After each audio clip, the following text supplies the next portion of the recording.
Hi, this is Anton. I am making this recording today as self-support. It's funny, every time I come in front of the camera and do this recording, my voice my throat gets blocked and interesting. I had to cough a few times,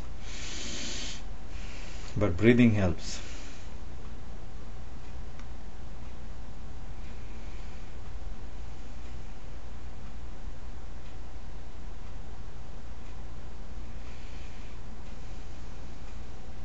So what should I talk today?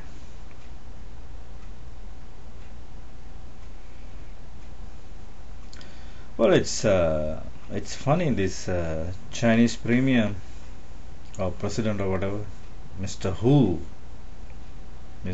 as in HU, is visiting the US, and they're talking about bilateral cooperation, economic cooperation.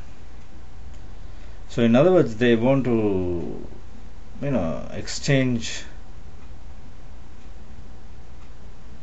how to increase each other's businesses, how to expand the markets, how to improve exports and imports, all within the belief that this will create more jobs for the average man.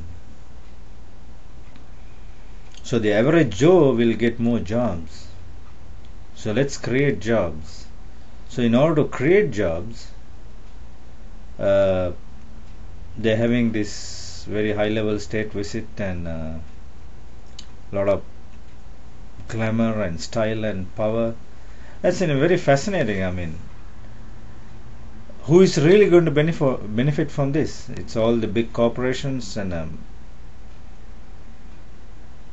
making big money. Of course, new markets mean what? More profit, more production, more profit. It's fascinating. All in the name of creating jobs for the average guy. For the big corporation will cash it in. I don't want to call this a deception, but it's like ignorant. This is clearly ignorant. I mean, they're saying let's make jobs, but is it really the way to go by making jobs? Is this the real way to go making jobs for the average guy? I don't know.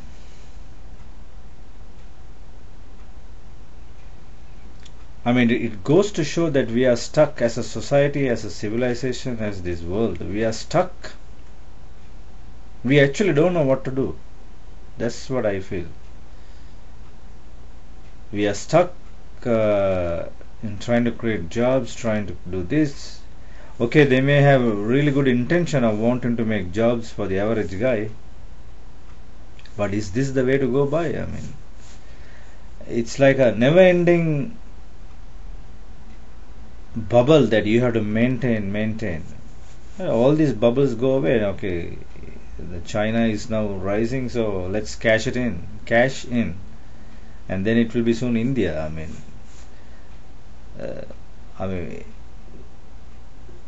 So it looks like there must always be a third world where poverty is, poor countries are there. We can hire cheap labor.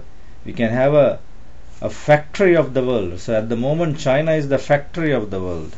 But what if China becomes, on par with the US and Canada? Economically, who will be the factory of the world? Then it will be Bangladesh or some other country. So likewise, we have to always keep looking for a factory of the world. Always have to find the next factory, next cheap labor, the source of cheap labor, so that the economic engine or the capitalist bosses like CEOs and the big corporations, they can always cash in. It's a fascinating concept.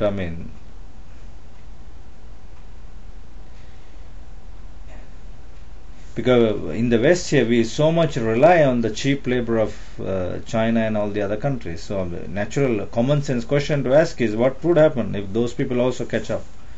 Japan is a good example. We cannot use Japan as a source of cheap labor. I mean, they are more or less on par with the Western world now. So we are always look for another source of cheap labor. So using those countries to create jobs here in the West is some kind of a weird economic principle. I don't understand.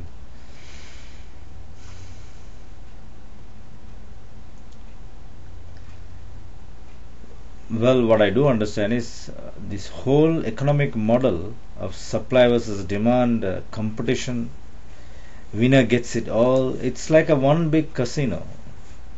So you always have to have the poor and the third world or the factory country to supply for the first world countries or the rich countries. This model of competition and survival, supply and demand, or artificial inflations and all these economic tools are simply tools of manipulation and deception. Yeah, it is benefiting some. Some people are making money, but not everyone is making money. Not every being is taken care of. That much we know for sure. I mean, I am not an economist, so I don't understand all the economic tools and how they are manipulated and how they are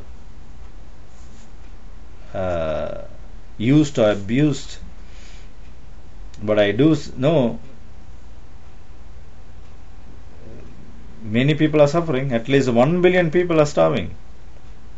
I mean, they simply cannot compete in this competitive economic environment we have created. So we have a world today where it's like a one gigantic casino.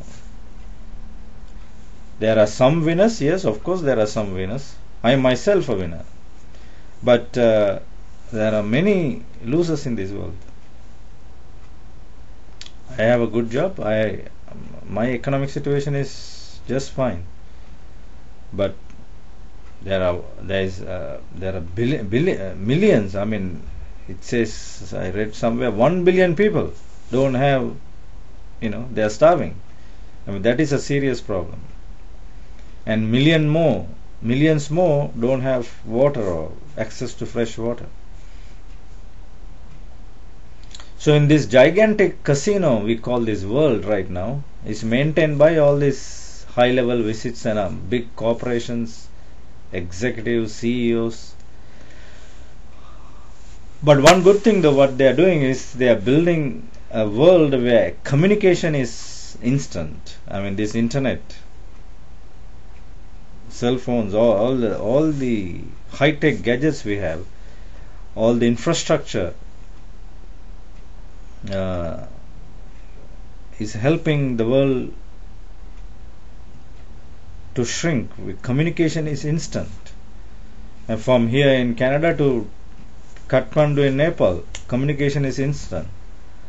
So that's one good thing perhaps what all these capitalists are doing, like bringing the world together, helping setting up an infrastructure that will help the Equal Life Party in time to come.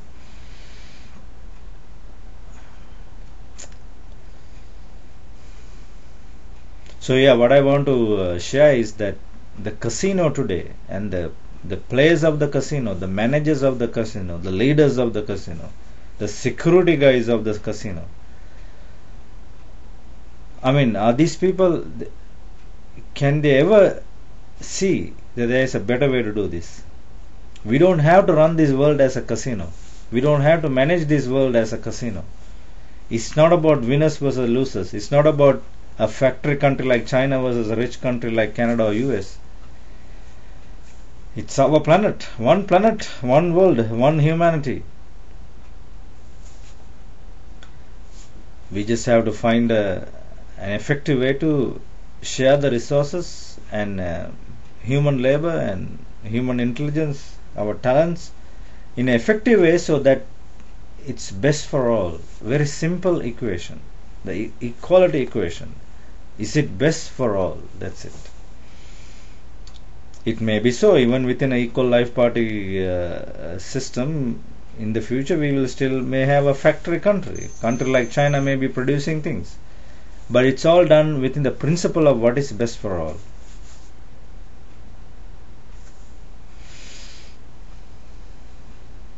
So, yeah, so that's what I want to share. Like, we have to take a look at what's going on in this world. This casino, the capitalistic casino. The time has come to take a look and find a better way how to run this world, how to manage the resources of this world, how to help and support and assist every human being and plant and animal. So that we are no longer a casino. I mean, in casino, definitely there will be losers. At the moment, 1 billion starving. This is completely unacceptable. So what we need is a world where caring is the principle. Equality is the formula, the equation. The equality equation. What is best for all? This is very much doable. So this week we see a lot of ceremonies and all these things going on in the world. Big visits, big state visits, a lot of big talks about economic cooperation and establishing security and building a better world and whatnot. Well, I want to share this with you. If you are watching this, share this with you. Study what equal money system is. Study what equal labor system is. Study what equal life party is all about. Then see that there is another way to do things. It's not that we are against the capitalists. It's not that we are against the world powers. It's not we are against democracy. It's not we are against socialism. It's not we are against communism. It's not we are against anything. We are not against any religions. We are not against any political ideologies. We are not against any economic ideologies. We are simply proposing a new way to live so that it is best for all. Equality is the equation and the principle is what is best for all. So this is all we are proposing. So I am here stating unconditionally that I am one vote for an equal world. I am one vote for equal money system. I am one vote for equal labor system. And I am one vote for equal life party. So please join us at destiny.co.za. Thank you.